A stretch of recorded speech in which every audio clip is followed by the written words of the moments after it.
A very good afternoon, ladies and gentlemen, and welcome to the continuing series of educational and knowledge share webinars brought to you by the Directors Club for Great Britain and Northern Ireland. Today we are looking at the topic of energizing multi-channel customer interactions. And we have a very special guest today from ScottishPower, and we will be focusing on how did ScottishPower become an award-winning contact centre.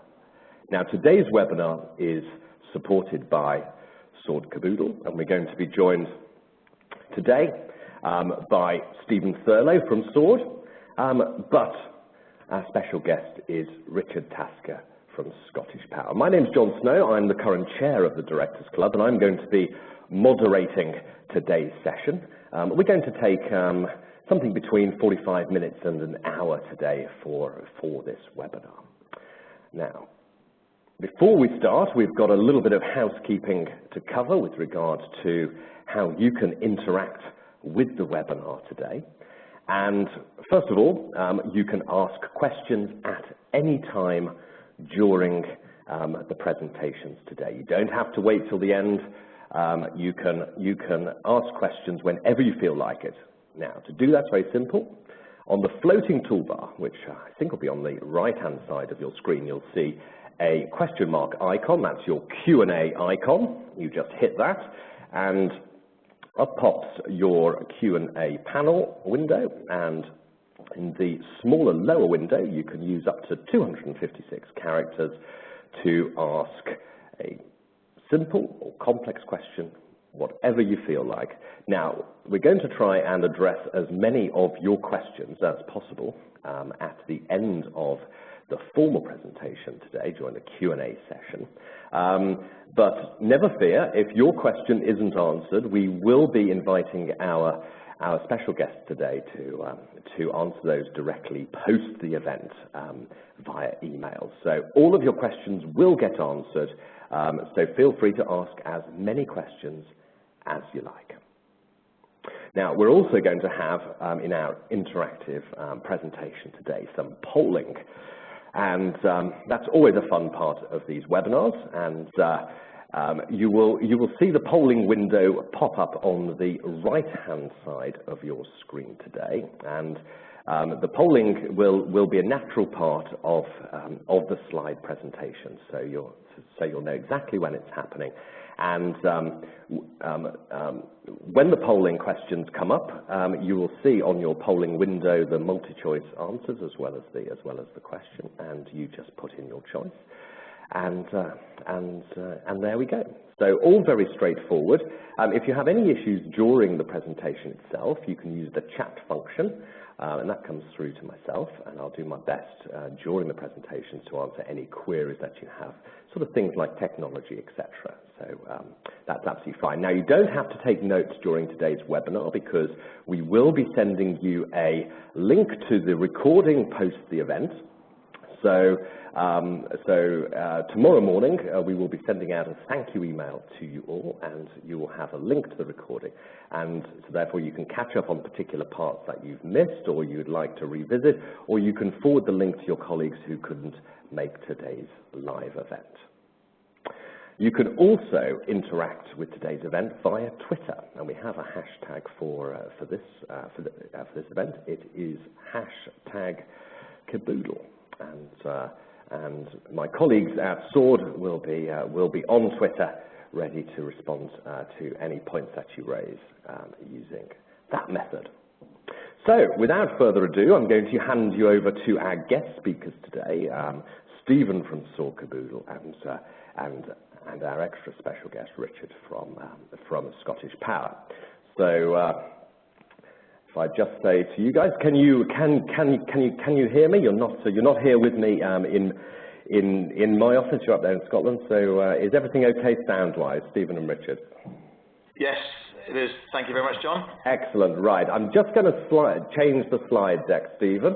So I shall do that now. That should be on your screen. I'm also going to give you the role of the presenter, so you can control the slides.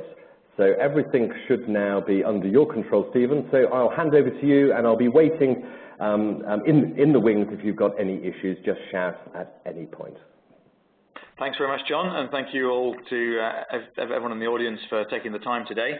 In this current time, we're seeing this whole revolution in how customers' demands and expectations are changing, and for a large-scale business-to-consumer and business-to-business organization, the challenge of how to engage and deliver to your customers across a proliferating set of communication channels and ongoing organizational change is one of the big challenges that all organizations face.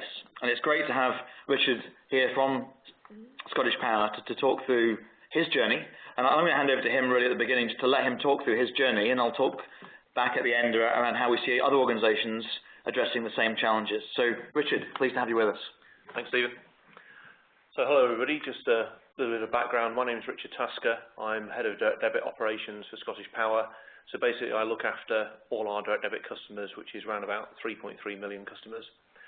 What I'm going to talk about today really is how we developed our multi-channel approach, going back over a period now of 16 years, and obviously the benefits that we've seen around the approach and what we've delivered.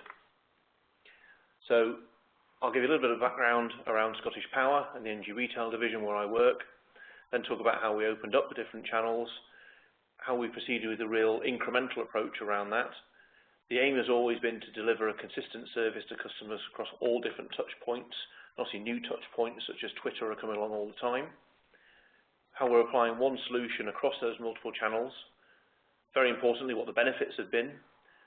And then I'll hand back over to Stephen, and then at the end there'll be some time for some Q&As. So the background of ScottishPower, basically the energy market expanded and was deregulated, and we were privatised in 1991. ScottishPower then bought ManWeb in the Merseyside North Wales area, and then Southern Water. We then went through a process of centralisation, rationalising our sort of estate into central offices. Market deregulation in 1998, and then again we tried to expand. We merged, or we actually bought a company called Pacificor on the west coast of America. We sold off Thus, which was our telecoms division, when we decided we'd concentrate on energy rather than trying to sort of branch out too much into telecoms and into water as well. We then sold off Pacificor. And then 2007 was a time of major change where we were bought by Iberdrola, which is the 4th largest energy company in the world, based in Spain, but has presence in around about 42 countries around the world, and actually the largest producer of energy from wind in the world. Energy retail division, which is the bit that you guys will probably see every day, that provides the energy that turns on your cooker or your lights, provides the bill where you've got to pay for it, unfortunately. We service around about 5.4 million domestic and business customers right across the UK. In general, we send out 52,000 bills and 5,000 letters every day. On a weekly basis, we handle around about 150,000 phone calls, and generally about 20% of those are handled by our IVR. And we receive around about 20,000 letters and emails, and obviously over time that's skewed more towards emails. And as with many companies, we've had a real drive to get customers to self-serve, to transact online, and we're in a position now where out of that 5.4 million customer base, around about 20% of our customers transact online. The graphic on the right really shows where our customers are. So our traditional sort of heartlands are in the southern regions of Scotland and in the former ManWeb area of Merseyside, North Wales, and then really the rest is diverse across the UK. So talking about the journey that we've been on, this goes back to 1996, so 16 years ago. The business was evolving. We were looking at different ways of handling customers. Historically, people would have gone into their local electricity board showroom to pay their bill over the counter with cash or a cheque. And obviously, call centres were evolving, and we wanted to make sure that we had the applications and the support networks to really service our customers in the most efficient way for us, but in the way that customers wanted to transact. So we started off with centralised contact centres dealing with faults, so if people's power was off, etc., but also providing customer service in those early days into the call centres. By developing the applications we had, we then realised that we could do more work with the call centres, so we developed an outbound dialer.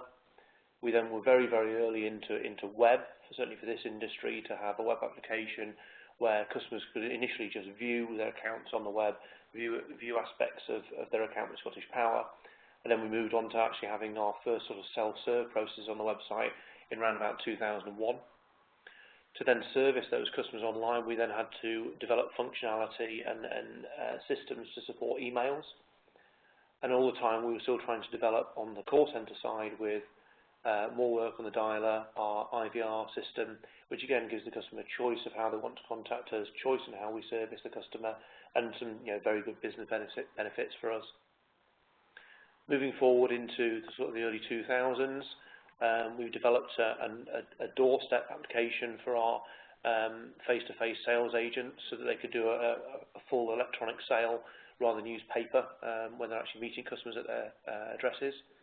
And then we've moved into mobile apps, and going forward to the future now, smart metering is the real major change in the industry that will be happening for the next sort of 8 to 10 years really.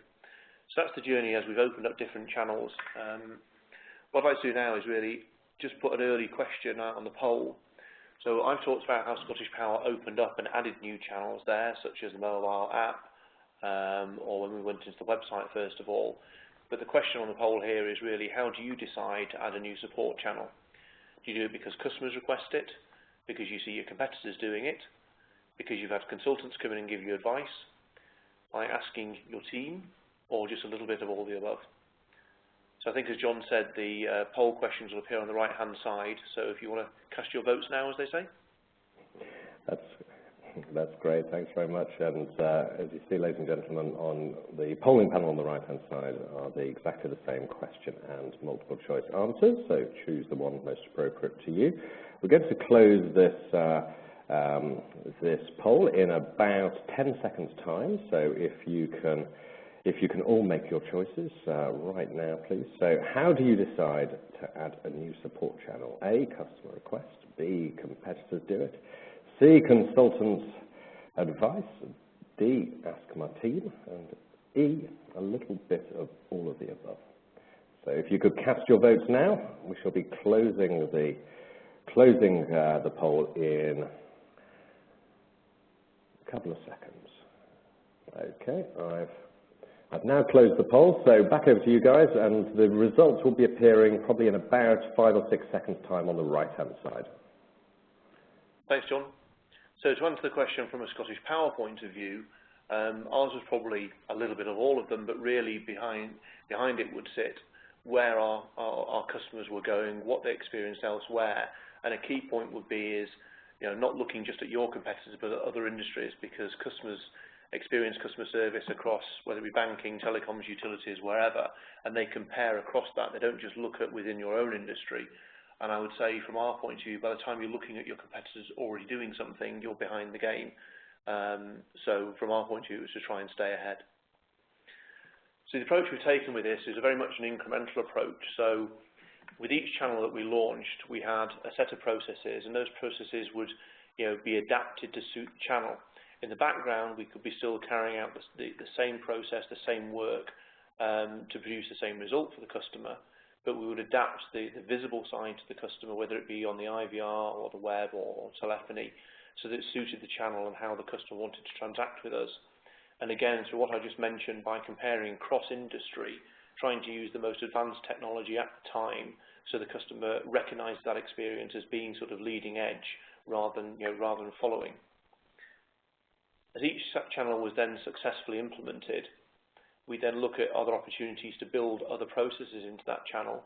So, for example, starting with a website that had basic enter, meter, read, pay a bill functionality, and then expanding that to include things where a customer could change their payment package, change their debit amounts, etc. So, rather than getting a channel, deciding that this is how it's going to be and leaving as it is, and then moving on to the next channel, always looking at building on that first channel and then going forward into additional channels rather than being static. With each channel, very importantly, with any business, we have a business case there to prove the benefits, starting very much with the voice of the customer. What do customers want? What do they expect from the service on that channel? And what are the benefits to us? Is it a benefit in contact reduction? Is it a more efficient, cheaper way of dealing with the customer? Are we going to be able to add value to the customer experience? And really recognising that we're not just taking these steps to stay ahead of the game or to recognise that competitors are doing it, but there's a real genuine customer and business benefit to doing so. And then the fourth box there is basically by aiming to have leading edge technology, not just sort of parking and being satisfied with something that we'd implemented 2 or 3 years ago, upgrading that, staying ahead of the game to ensure that we weren't just falling behind other areas, and that really, again, the experience we were delivering by each channel was always best in class or best possible for the customer. So think about that, and then we're talking about a multi-channel experience. The next poll question we've got is, how joined up are your channels? So thinking of your business, are all your customer communication channels integrated, which is A? Are only some of your customer communication channels integrated, which is B? Or are none of them integrated at all, which is C? So John? Yeah, the poll is now open, ladies and gentlemen. So just as before, if you can put in your answers, whatever's most appropriate to your organisation. How joined up are your channels? A, all of our customer communication channels are integrated. B, some of our customer communication channels are integrated. And C, none of our customer communication channels are integrated. If you can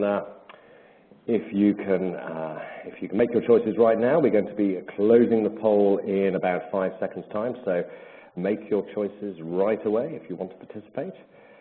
We've got about half of you participating at the moment actively in the poll. So if we can increase that, it'll be better. So final opportunity, ladies and gentlemen. Excellent. Right, I should be closing the poll in 3, 2, 1. And the poll is now closed. The results will appear on the right-hand side in about 5 or 6 seconds' time. So I hand back over to yourself, Richard. Thanks, John. So in answer to that question from a ScottishPower perspective, we provide a fully integrated approach across all our channels.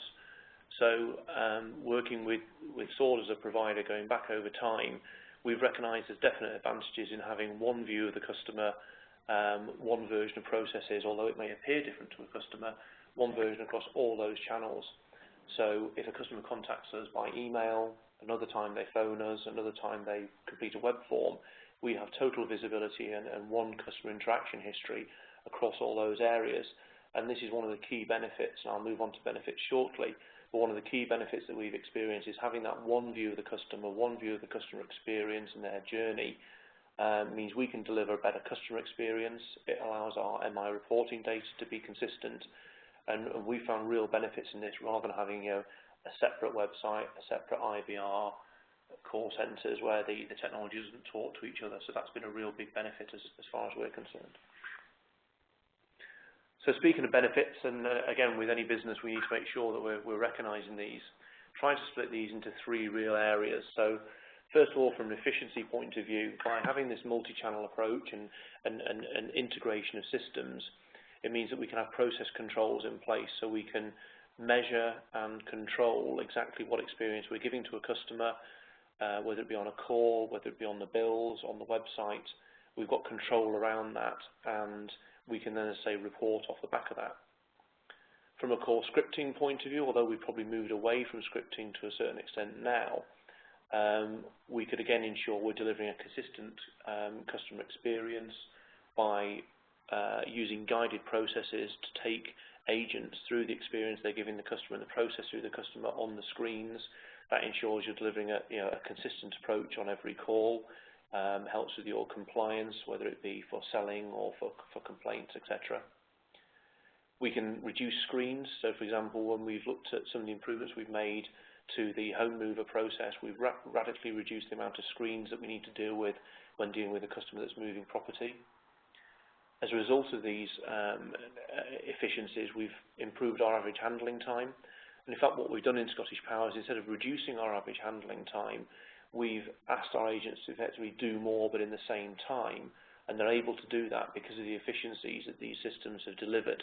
So we've now added in opportunities to cross-sell and upsell, opportunities to improve our customer experience as a benefit into that average handling time, rather than trying to hammer the handling time downwards just to get some cost benefits. We improved first call resolution, so thinking back probably 5 or 6 years ago, our first call resolution was around about 74–75%. We've made steady gains up towards 80%, and now around about the 84–85% mark, which certainly for our industry we think is pretty much leading.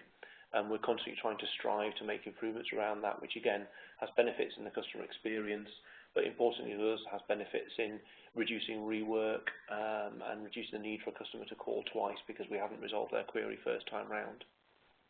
And again, from an efficiency point of view, through the things I've spoken about around the IVR, which handles 20% of our inbound call volume, through the website we have, for example, 40,000 customers a week putting in meter reads online. All these are automated contacts with the customer. They're not value adding to us or value adding to the business, so if we can make them automated, saves time and money for us and saves time for the customer.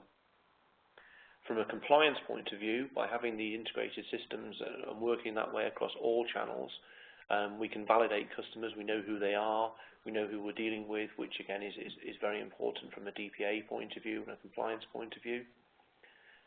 We can provide access control, so we can allow certain levels of authorization for agents, for team managers, for more experienced agents within the systems, and indeed access controls for the customer on the website. So what they can do, what changes they can make, we can alter that. I've mentioned guided processes and sales scripting, so again, very important with the attention that certainly the energy sector gets, but obviously if you think of the FSA with banking or whoever else your regulators are, the more that we can demonstrate through our systems that we are compliant, we have processes in place, we have scripting in place, we can demonstrate and in many cases prove that we are being compliant.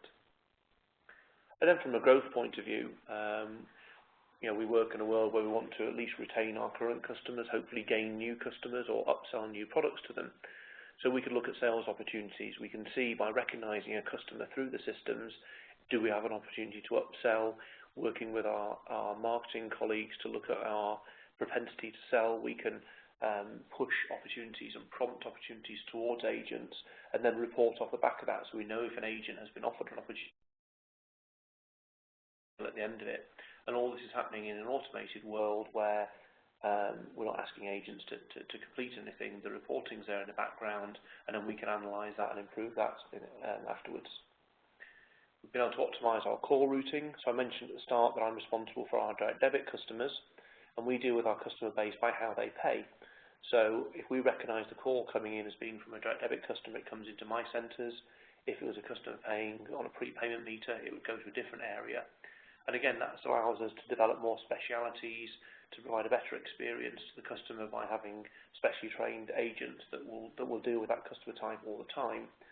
And again, it's important that if you're looking at a multi-channel approach, that you can apply that to emails, you can apply it to web forms, calls, however you're approaching it. By having that integrated approach across the channels, you can maximise these options around routing as well.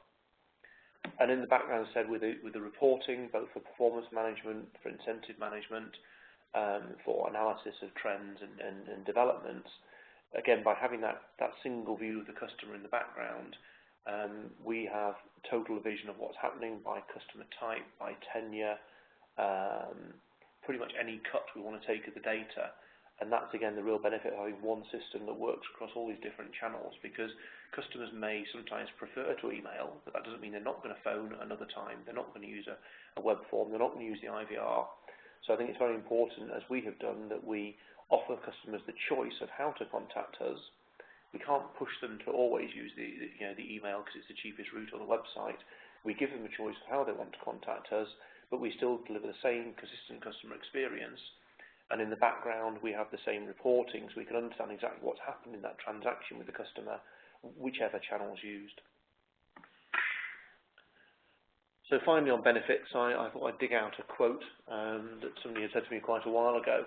And it was by Lord Kelvin, who was a Scottish peer. And basically, those who've heard of Kelvin was the guy who invented the scale of temperature, and he also did a lot of other very interesting works when I googled him. But one of his key phrases was, if you can't measure it, you can't manage it. And as I've mentioned just before, if we have an integrated system that works across multiple channels, we've then got that measurement in place, so we can manage it, we can develop it, we can build business cases, we can recognise benefits. So really, by having that integrated system, we get that total visibility across all the channels that gives us the performance data we need to really drive the business forward. And that's what we've done over this journey that I've taken you on now for the past 16 years, in partnership with Sword, to really develop into, as we put on the original start to this, an award-winning call centre. So, apart from the business benefits, we've been recognised with awards at the European Contact Centre Awards and the Northwest Contact Centre Awards, and I think that's good recognition of the benefits we've delivered both to our customers and to the business through what we've done with this multi-channel development. So what I'd like to do is now pass you over to Steve from Sword, who will take you through the second part of the presentation. That's great. Richard, thank you. And I think it was interesting at one of the words you used there was partnership, and it has been great to be on that partnership journey with ScottishPower over the years. And as you've seen the market change and the customers change, that ultimately we've been able to work together using the platform to actually embrace the new channels and the new processes as they come along. And it's been a journey that's worked well for all parties, and is recognised by the customer service success that you have. What we find in the organisations that we talk to, of which ScottishPower is a prime example, is that these challenges are not unique. That all organisations that are looking at how to engage customers, looking at how to respond to the proliferation of channels, looking to see how that whole area of customer service, customer experience can be turned into an advantage competitively. And more companies' core products are becoming fairly commoditized, and retail energy is a classic of that. That ultimately it is gas in the pipe or volt out of the plug as the core product. Therefore, it's more around how it is packaged and managed and serviced over time that gives that ongoing competitive differentiation. And we work with a number of organizations across different market sectors and across different geographies to be able to take their customer experience up, to be able to sustain that competitive advantage. And one of the core things we find in there is looking at the kind of core systems that underpin the operation of the business. So I think IT for many years was focused on what I'd call the inner ring of this, which is more systems of record.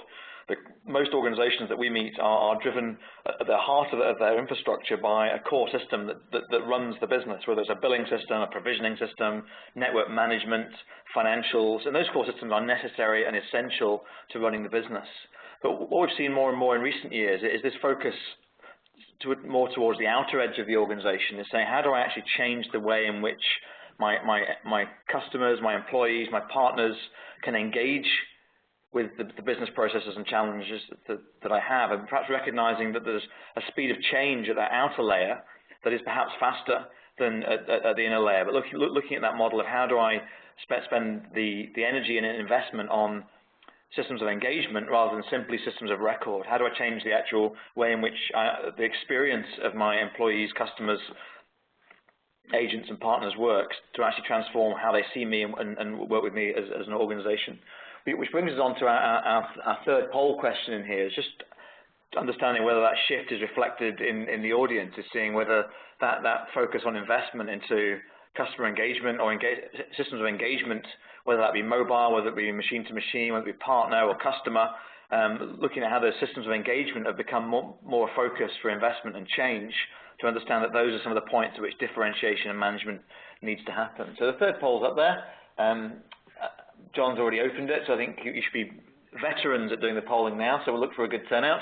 But looking at whether this is absolutely an area that you're investing in already on a constant basis almost, and the projects are underway, or whether it's something that you've recognized as a shift that you're going to turn more investment towards, or something that actually know that there are other priorities, whether it is still the core systems of record, or whether it is regulatory change or other things, to understand how those are driving you. So please register your vote, and I think John will close the poll probably in about 10 to 15 seconds time. Yeah, that's absolutely great, Stephen. Thanks very much. Yes, ladies and gentlemen, your last chance to interact with this webinar presentation today. So the question is customer engagement a top investment priority for your organisation? And your choices are A, always, project is underway, B, yes, planning near-term projects, or C, no, other fish to fry. So we want a really good turnout for this last poll, ladies and gentlemen. So I'm going to give you another 5 seconds. So if you haven't yet made your choice, if you could do so right away, and then we'll close the poll for the final part of today's presentation. So just another couple of seconds. Okay, the poll is closing now. Back over to you, Stephen.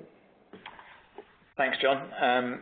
And in terms of looking at there's a whole area of what it means to produce systems that are more suited for engaging the customer. And there's a couple of dimensions that we find organizations need to adapt to. And this graphic here is looking at a traditional remote control versus an Apple TV remote control. And I'm not proposing purely these benefits from a TV-based solution, but really just to try and make a point that the systems on the left are designed really about how to expose the functions of the back end to the person using them. So it's taking all the capabilities and all the things that can be done and trying to present them in an interface that's simply designed around the device itself. And obviously the fact that we have multiple of these obviously makes that worse in our living rooms as well. Whereas the system on the right is orientated almost entirely around what it is the user's trying to achieve. And it is that shift from a system-centric view of an organization in terms of we need to keep this record of this system or manage this process or do these underlying changes at the back end, moving that to more of a customer-centric view, saying what are the tasks, the goals, the intent, the opportunities and the successes that the customer sees, and how is it that they want to interact with the organization, so that when they touch and feel the organization, whether it's on a phone call or on a website or mobile device, then actually the system, the business processes and the engagement is oriented around what they're trying to achieve and doing it as well as possible for them. So an example of that I think Richard touched on earlier on was moving home in an energy context is actually quite a complex process at the back end. But as far as the customer's concerned, then they're in quite a stressed zone as it is, and they're moving home, and it isn't actually their primary concern to do all the back-end things. So you have to orientate the system around what is the correct set of information you need, what is the easiest flow for the customer, but also how do you then put the goals of the organization, such as debt management and cross-sales, into there to come up with the best possible engagement scenario, but thinking of it from a user's point of view and not simply from a systems point of view. And the second core principle we find in systems of engagement is the whole area of speed of change. In that we find that as you go from the core of an organization up towards the customer edge, then actually the speed of change and the number of times you need to change tends to increase. And whether that's things like you're adding a new communication channel, or you need to put new pricing and tariffs in, or you need to put new frequently asked questions up, or whatever the various aspects of change are, there's a much more constant dynamic of change at the outer edge than perhaps at the core edge, such as at the heart of a business is typically a financial ledger, which ultimately isn't really changing what it does. But how information gets in and out of there and what it means and who controls it and manages it does change much more frequently. So we do see that systems need to adapt to change. And it's been recently said that people talking about the best practices and competencies looking forward, one of the primary competencies you need is the ability to manage change, because we actually don't fully know all the things that are going to happen to our organization in the next 5 years in terms of the way customers and competitors and markets will shift. And the key thing is to be ready and adaptable to change. So to understand as the rules of the game, as the competitive dynamic and as the customer dynamic changes, being able to consistently adapt to that, both to lead and to support the ongoing change. And ScottishPower's story is a great example of that as customers and the business itself has changed over the years, then the system of engagement has been able to adapt to new products, new markets, mergers, demergers, and then within all of that, the whole ongoing rise of regulation, customer expectation, and customer communication channels. And being able to actually have a platform that can adapt to your business over time and your customers over time is critical. And one of the core ways in which the systems of engagement need to do that is looking at how this layering is represented. Because at the left-hand edge of the slide, at the core of the business, there are fundamental capabilities of the business, whether it's issuing a bill, whether it's taking a payment, whether it's delivering a service, whether it's initiating a product, whether it's creating a customer. There's some fundamental operations that you have to be able to do. But the way in which those surface towards the edge of the organization need to become more and more adapted and in the context of the customer's goal and intent and the process that they're trying to do. So the actual use case the customer has around, I've just received a bill and it's wrong, or I'm moving house, or I need to change my supply, or I need to reduce my payments, or I can't afford this anymore. Those whole kind of user scenarios is how you need to take those processes, design them from a business perspective, and consume the underlying capabilities to deliver them out at the front end. And by having that kind of approach, you can not only deliver the best possible experience for customers, but you can then change it over time and introduce new capabilities based around the use cases that the customers have. And that, again, is part of the ScottishPower journey that they've been through. So this is one of the slides from looking at the ScottishPower energy retail solution, of understanding how a common platform is able to leverage at the bottom end all the detail of the functions and services of the organization, whether that's looking up a unified customer directory, whether it's looking up a multi-fuel billing system, or looking at payment gateways or metering systems, a whole number of interfaces that they have to use, including the regulator and standard industry flows, and looking at how you can surface those and raise them up to a common set of user-facing processes around all the actual business scenarios that are there, and then present that back out consistently across a range of channels, whether that's IVR or phone call or website, and across a diverse population of users. So looking at both customer service agents, customers themselves, and then obviously the supervisors and the field agents within that, of understanding how the different parties can collaborate to deliver value for the customer in context. And really to summarize some of those key points that we find in engaging with organizations like ScottishPower is to understand how much service experience and customer experience is a key differentiator in an increasingly competitive marketplace. But that you don't have to let customer experience happen randomly, that you can actually design it. And by learning to think in the customer's shoes, by learning to listen to what the customer's saying, and having the ability to adapt to that, to be able to implement change as well as understand that change is necessary, you're able to actually drive a sustained competitive advantage in a difficult marketplace.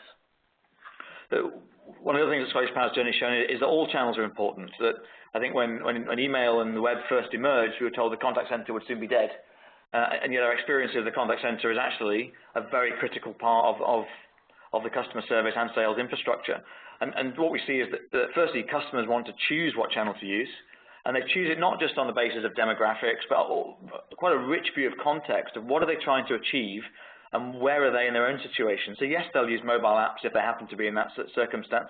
They'll use things to do with urgency or criticality of it, but they'll also look at how complex something is or how emotional it is and understand the different channels of contact. So they're unlikely to query a bill via a mobile app, but they'll probably enter their meter readings. And as you look at the different transaction types, what we see is that the contact center is taking on more and more of the hard problems. But the things that you can't easily do on the website or you can't easily do on a mobile app, the contact center has to address the exceptions to processes and maybe the more emotional views. You know, so somebody's phoning up saying that their aging mother has been cut off for fuel because of something else or can't afford the fuel bills. And that's a whole different place. And the contact center is a critical place of that customer engagement where you can turn all of these engagements back into an opportunity to demonstrate your brand values and your capabilities out into the customer-facing part of the organization to actually add value back into that, rather than treating the contact center as simply an expensive means of handling service inquiries. So looking at how the whole multi-channel mix works together, we see the contact center as a critical hub that delivers both the most influential and the most critical and the hardest of the customer service processes, but it needs to be joined up with the others, because rarely will someone phone you without looking at least one of the other channels first, and understanding how these things join together is quite critical. And the final thing is just talking about Richard's whole point about if you can't measure it, you can't manage it, but it's about measuring the right things. I think one of the things that's defined ScottishPower over the years is their ability to measure real business outcomes and drive to improve them and constantly get better measures and improvements of the measures they have and driving forward that continuous improvement basis. But you've got to measure the right things, and you've got to be able to measure things around value and not simply around cost. And you've got to be able to respond to your customers as they go forward. And these are the kind of trends that we certainly see, and ScottishPower's journey has underlined. I'm going to that really concludes the formal presentation as it stands for today, both from Richard and myself. We would both love to take your questions. So I believe John's going to facilitate that. So over to you, John, in terms of managing Q&A. That's brilliant. Well, thank you first of all to both Stephen and to Richard for a really insightful couple of presentations, and really brought out lots of points, and those have translated into questions from the audience. Ladies and gentlemen, it's not too late to post your questions. In fact, I'm going to encourage you to do so right now before we go any further. Can you, if you have a burning question, if you could go onto that question mark icon and post your question in the smaller of the two windows and press submit. Those questions will come through to us, and we'll do our best over the next 20 minutes to address as many of those as possible, and we will address any that we can't get round to post the event. But now is your big opportunity to post those questions through to either Richard or Stephen or both. But we're going to kick off. We're going to kick off with I think quite a general question, which has sort of been a part of a number of people's questions posted on the Q&A panel, and that is at ScottishPower, Richard, what is still the most popular channel? Is it voice, or are you starting to see a movement to the alternative channels? Is voice still number one? I think for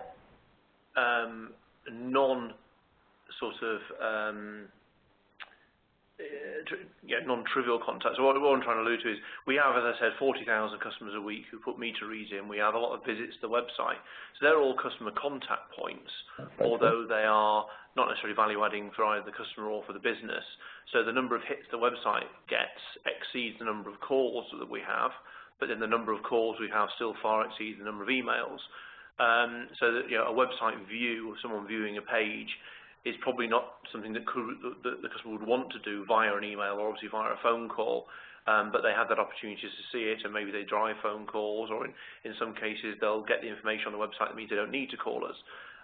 But we still receive more calls than we do emails, so call centres still very, very valuable, and obviously through an interaction with a customer on a call, you then get more upsell and cross-sell opportunities and more chances to provide really good customer service than perhaps you do through an automated service, which can deal with the more sort of, hygiene factor, trivial sort of contacts.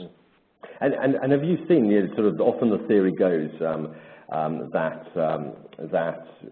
I think you alluded to it in your presentation, that self-service channels on the web and other forms of customer research, as you like, mean that the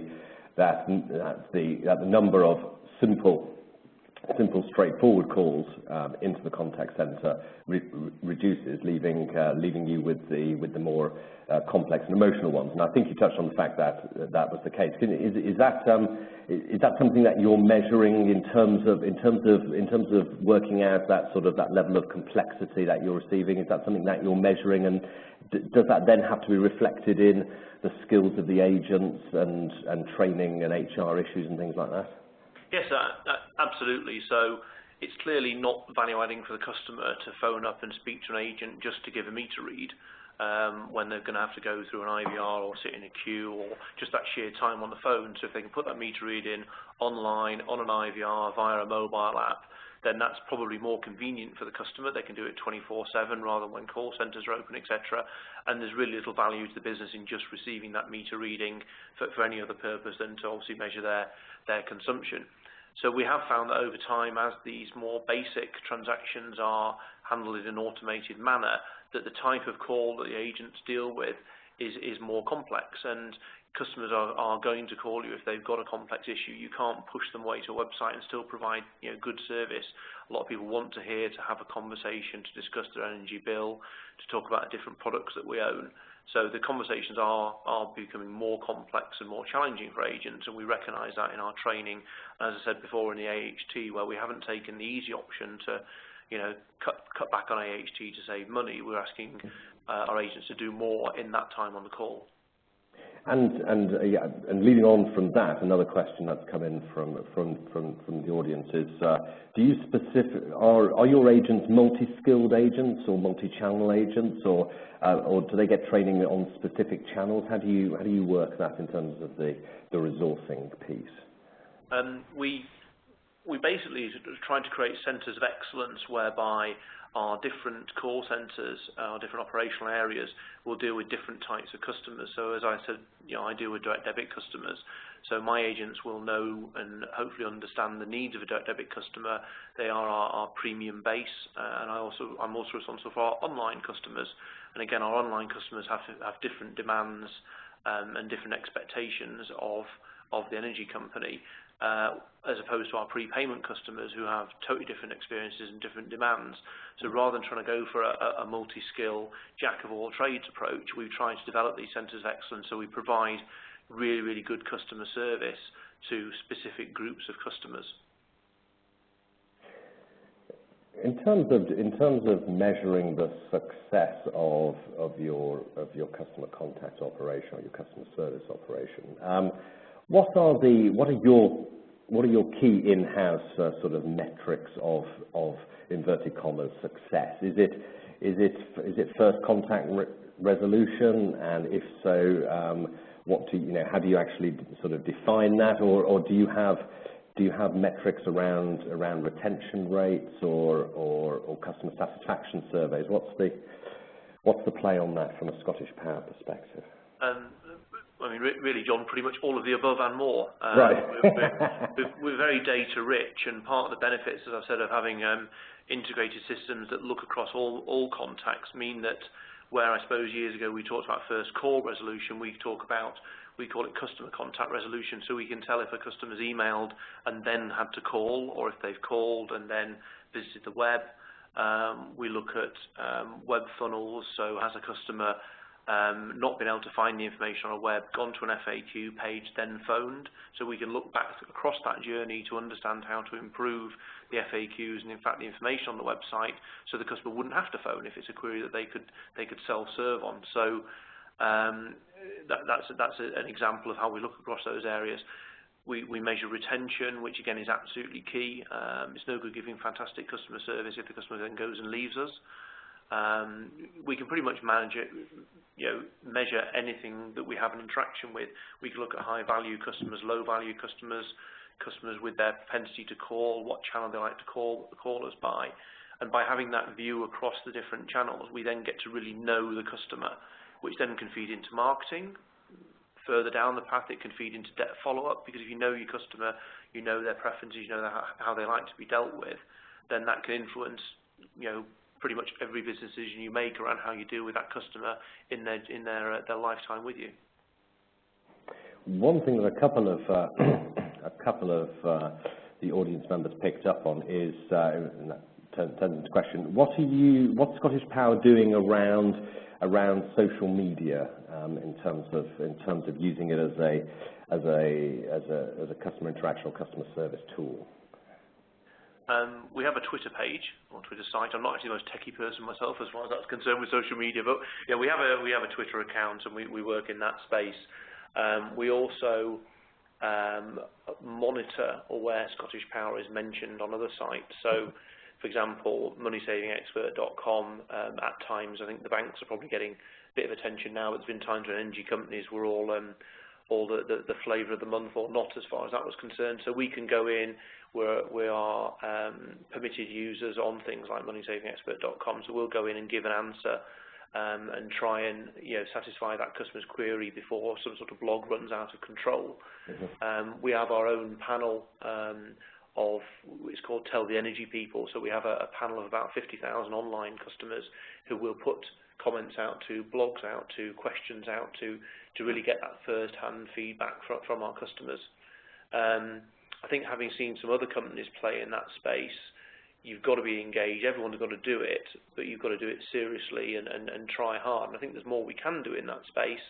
And obviously, as it grows and more and more people start to use those social media routes, we need to be there. But I think you also need to be there for the customer.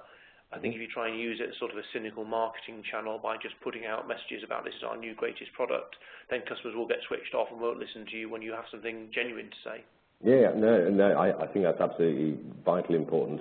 One of the common questions which comes up when we're addressing the social media area is sort of the issue of ownership and sort of within the organisation. At the moment, is it something which is jointly owned across let's say marketing and service, or is there a bias towards marketing at the moment, and sort of does service have a policy of its own? Sort of how does that sit at the moment?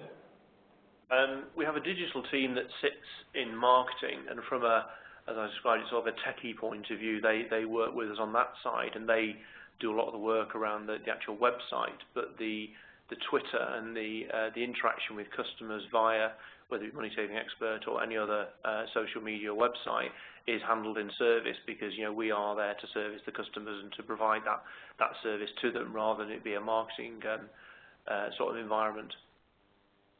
And are there any plans to use it as a channel of communication? Let's say using the likes of Twitter to broadcast the fact that you might have an outage or some operational issue.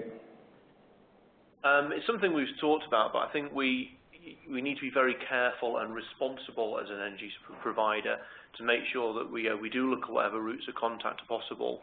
I think that if you knew there was an energy outage in an area and you were going to just put a Twitter message out to tell people, yes, you're going to touch a certain number of people, and that may be one route on top of other more traditional methods of communication. But I think you need to be responsible about trying to contact all customers rather than those that are engaged in social media. No, I totally agree. It's something which should be planned and thought out as opposed to just jumping on the bandwagon as so often happens with these new and emerging areas. Another question that's coming from the audience is around web chat. I don't think we touched too much on web chat during the presentations. Is web chat an emerging part of your armoury? Yeah, we're trialling web chat, and obviously we're using web chat on this WebEx now, and as it's becoming more and more popular across a wide range of industries. The challenge, as I think you alluded to in one of your previous questions, John, is that if a customer is trying to contact you with a complex query, although a chat can be a reasonable customer experience back and to, we've found generally that customers are at best ambivalent about web chat. The feedback is really that I'm not that urgently engaged with. I'll send you an email. We respond to most emails, the vast majority of emails, within 24 hours. So we're trialing web chat, and we really are looking to see what the benefits for the customer are, first of all, by offering that as a different channel, and then also from business point of view, does it reduce calls? Does it reduce emails? Are there any other opportunities that come out of those conversations? But certainly the market research around it was, as I say, best ambivalent. It may work in other sectors. I think I've seen it work very well in things like tech support and certainly seeing people at Dell use it and those sort of areas. But I think in the energy market, at the moment, we're not seeing a great amount of use of it. Yeah, I think from our wider perspective, certainly chat is a channel that is growing, but the people who do it well are very much understanding where it fits into the channel journey that's there. So being able to offer it at the right place for customers and being able to have agents that are well capable of serving it is important. But treating it as a joined-up channel amongst the many is quite critical. And a lot of people just put chat as a standalone channel with a separate system of interaction in place, and it's harder to get the synergies across different channels as you go through. And certainly we've seen some clients certainly increase their online order value significantly by using chat in a sales context. We've also seen them actually use it as a way of giving customers confidence in the web channel, that actually the customers will remain in the web channel for service if they believe they can get the assistance they need via chat. So we've certainly seen it successful, but it's very sector specific in terms of what works where, and it's very much a question of understanding your customer journey, of what gaps is it plugging and what new possibilities is it offering. And I think as online grows, then there's certainly space to play with it. But I think as Richard said, you've got to look at what the customers want it for and how that comes together. And of course, Richard, with web chat, there's the two directions of chat. There's the inbound reactive service style chats, but also the opportunity to intervene proactively when web visitors are looking at particular pages, let's say about sales or God forbid complaints, etc., and to jump in and say, can we help? Is that something which is in the pipeline, or is again, is that something that you've judged perhaps not appropriate for the energy sector? No, that is what we're working on, is having a dynamic style of chat where we'll pop and ask a customer if we can help them if they're looking at a complaints area or a sales area, as well as having a static, do you want to chat to me here sort of area. Oh, cool. Yeah, no. I think chat has lots of potential to fit in nicely and snugly with self-service and the general website. And that's really good to hear. Now, in terms of the future of multi-channel at ScottishPower, Richard, what's the next big thing that you're working on? Can you give us an insight into anything new that's coming up? I think the big thing for the industry, and I'm sorry this answer is going to be industry specific, is around the smart meter rollout, but everyone's going to get one. So whether you're in the industry or not, you're going to get a smart meter in the next 8 years. So the interesting challenge then will be, so a smart meter basically will transmit your meter readings and other information back into with the supplier, so the supplier can send messages to your meter, it can get meter reads off, etc., etc. And there's a whole lot of work being done right across the industry to understand the benefits to the customer, the benefits to the businesses around smart meters, and the amount of extra data and information that we'll have about customers. So I think the engagement with the customers via different channels, the smart meter will become an engagement channel. We'll be able to send messages to the meter, the customer will be able to send meter reads and possibly other messages back to us. Customers will be able to have products where they can remotely turn on or off their lights, their heating, etc. And there's some products around in that area already, but I think when smart meters come in, that will be a big challenge to how we make the most of that as a channel of communication with customers. And it's mandated by the government, everyone's going to do it, so it will be who does it best, both the business and the customer, that will be interesting. No, that's fascinating, it'll be interesting to see how that journey, that piece of the journey goes. And do you see that will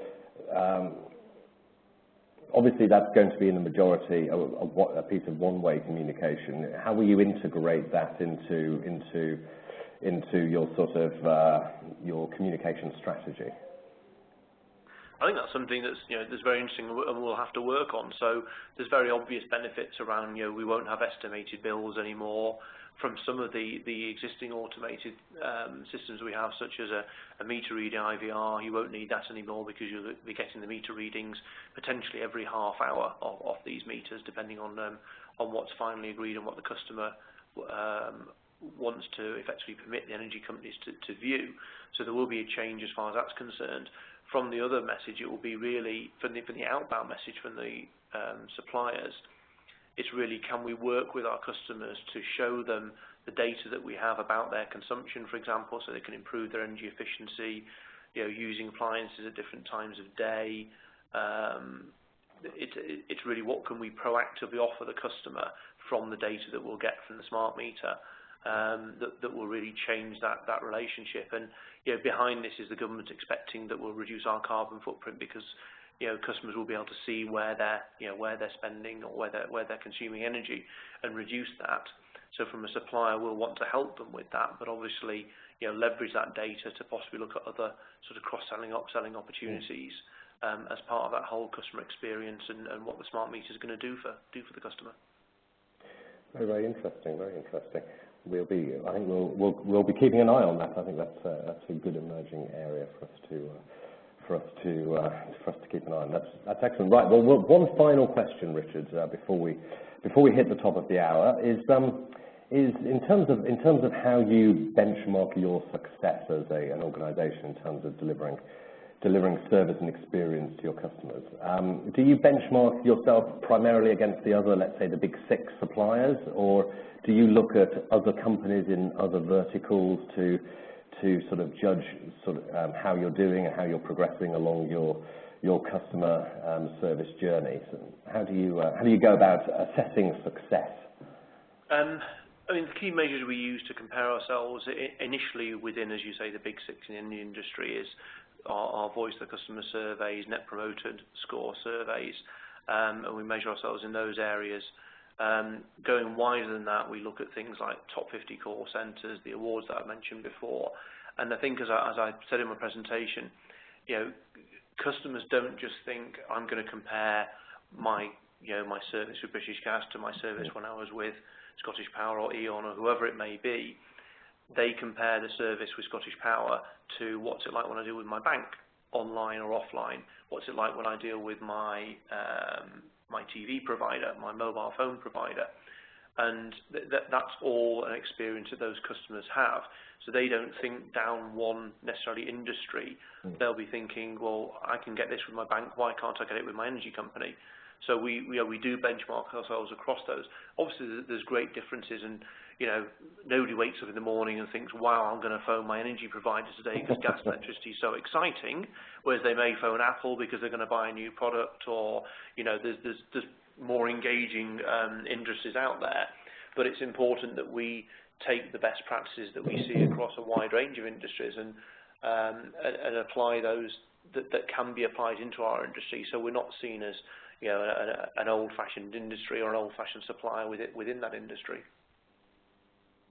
Well, with that, I think we need to draw our webinar to a close. It's just past the top of the hour at 2 o'clock if you're listening to the live broadcast. It leaves me to say, well, thank you very, very much, Richard, for your contribution today, and also Stephen and Saul Caboodle for supporting this webinar. It's always a pleasure to do webinars with Saul Caboodle, because they always bring really fresh and insightful material to the fore. So thank you very much, Stephen, for your contribution, and Richard, that's given us a great insight into ScottishPower, and you've revealed some real juicy secrets to your success, which I'm sure the audience will appreciate. So thank you very much for taking the time, both of you, to be with us here today. And thank you, ladies and gentlemen, for spending your lunchtime with us yet again here at the Directors Club for one of our webinars. And I hope it has been insightful.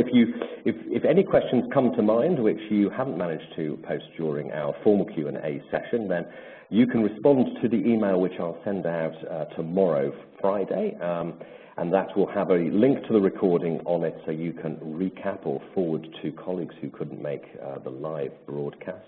But you can reply to that email with any questions, or you can send questions through to Saul Caboodle, or you can Twitter at @sword_Caboodle, and or visit the website for more information about Sword. I'll also be sending you tomorrow with that recording link the email addresses for both Richard and Stephen, so you can contact them directly if you so wish. So thank you very much again, and I hope you can join us for another Directors Club webinar very soon. Have a very good rest of the afternoon. Thank you.